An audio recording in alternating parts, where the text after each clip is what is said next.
When opponents get together and link arms, we should pay attention. And that's what happened this week as China's Xi Jinping went to Russia to solidify a nascent bond with Vladimir Putin. It's hard to imagine the world taking China seriously as an instrument for peace.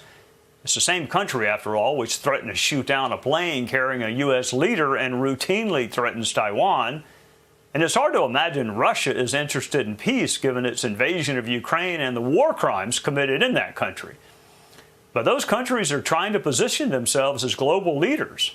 And then there is Iran, which not only supplies drones used to kill school children in Ukraine, but this week it was an American contractor killed in Syria. President Biden retaliated, and then Iran retaliated back. Joining us now to discuss these growing threats is national security correspondent Jennifer Griffin. Welcome. Thank you, Jennifer. What do you make of this alliance between Russia and China? I said it's nascent, but you would know better. Is it a nascent relationship?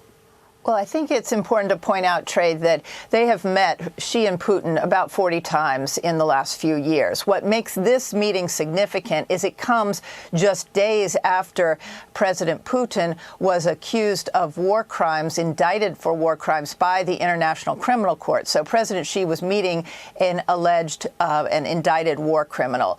The message that they were trying to send was to basically countries in Asia, Latin America, and in Africa, countries that China would like to gobble up their resources, their natural resources, their infrastructure. They want to drive a wedge between those countries and the West and talk about this new world order that Russia and China are trying to present themselves as an alternative. But it may backfire. President Putin has essentially mortgaged the Kremlin to the Chinese. A third of the trade is now going through China.